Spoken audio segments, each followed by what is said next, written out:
Hi friends, welcome back to my channel. இன்றைக்கி நம்ம சேனலில் பார்த்திங்கன்னா சிக்கன் லெக் பீஸ் தான் பொரிக்க போகிறோம். அது வந்து பார்த்திங்கன்னா ரொம்பவே சாஃப்டாக உள்ளாடி எல்லாமே வந்து நல்லா வந்து வெந்து, அதே மாதிரி பார்த்திங்கன்னா மசாலா எதுவுமே வந்து அதிலேருந்து பிரிஞ்சு போகாத அளவுக்கு சூப்பரான ஒரு மெத்தடில் தான் நான் வந்து பண்ண போகிறோம்.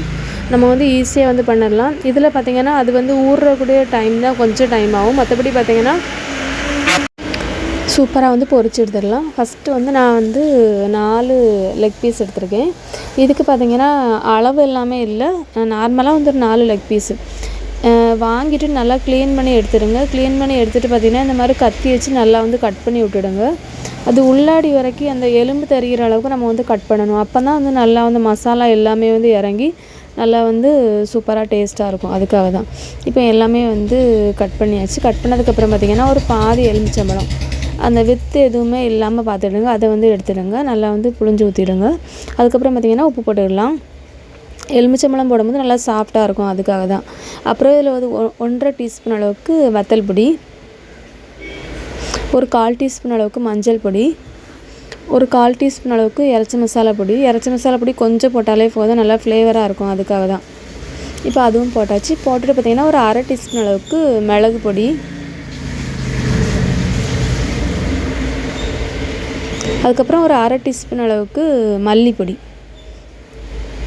மசாலா வந்து பார்த்திங்கன்னா இவ்வளோ தான். அதுக்கப்புறம் நம்ம வந்து மாவு தான் வந்து போட போகிறோம். இதில் பார்த்திங்கன்னா ஒரு 2 டீஸ்பூன் அளவுக்கு கடலை மாவு. ரொம்ப வந்து மாவு போடணும்னா கரெக்டாக அது அந்த மசாலா வந்து ஒட்டுற அளவுக்கு மட்டும் போதும். 2 டீஸ்பூன் அளவுக்கு கடலை மாவு, அதுக்கப்புறம் ஒரு 1 டீஸ்பூன் அளவுக்கு அரிசி மாவு, அப்புறம் ஒரு 1 டீஸ்பூன் அளவுக்கு இஞ்சி பூண்டு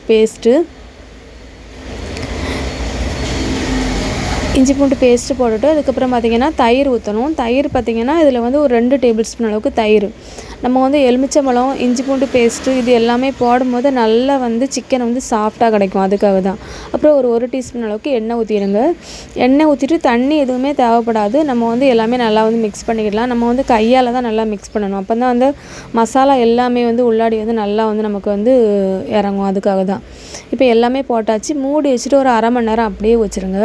1/2 மணி நேரம் நம்ம வந்து ஊற வச்சா தான் நல்லா வந்து மசாலாவும் நல்லா ஊறி இருக்கும், நல்லா இறைச்சியும் நம்ம வந்து பொரிச்சு எடுக்கும்போது நல்லா சாஃப்டாக கிடைக்கும். இது வந்து மூழ்கிற அளவுக்கு எண்ணெய்லாம் இல்லை, ஓரளவுக்கு பாதி அளவுக்கு தான் நான் வந்து பேனில் வந்து ஊற்றிருக்கேன். எண்ணெய் ஊற்றிட்டு பார்த்திங்கன்னா ஒரு மீடியம் ஃப்ளேமில் தான் நம்ம வந்து பொரிச்சு எடுக்கணும். அந்த மாதிரி பொரிச்சு எடுக்கும்போது தான் அது வந்து உள்ளாடி எல்லாமே வந்து நல்லா குக்காகி இருக்கும். அப்படி இல்லைனா நம்ம வந்து நார்மலாகவே பார்த்திங்கன்னா லெக் பீஸை பொரிக்கும் போது பார்த்திங்கன்னா உள்ளாடி வேகாத மாதிரியே இருக்கும், அதுக்காக தான். இப்போ வந்து ஒரு சைடு வந்து வெந்ததுக்கப்புறம் அப்படியே வந்து திருப்பி போட்டுக்கிடலாம். இப்போ நல்லா திருப்பி போட்டுட்டு அப்பப்போ திருப்பி போட்டுட்டு நல்லா வந்து எல்லாமே அந்த ஃபஸ்ட்டு நம்ம போட்டதோட நல்லா சுருங்கி வந்து வந்திருக்கும். இப்போ நம்ம வந்து எடுத்துடலாம். ரொம்பவே டேஸ்ட்டாக இருந்துச்சு. நம்ம வந்து மசாலா எல்லாமே ஊற வச்சு பொரிச்சதுனால நல்லா சாஃப்டாகவும் இருந்துச்சு. கண்டிப்பாக அந்த ரெசிபி வந்து ட்ரை பண்ணி பாருங்கள். இந்த வீடியோ உங்களுக்கு பிடிச்சிருந்துச்சுன்னா லைக் பண்ணுங்கள், ஷேர் பண்ணுங்கள், கமெண்ட் பண்ணுங்கள், சப்ஸ்கிரைப் பண்ணுங்கள். தேங்க்ஸ் ஃபார் வாட்சிங்.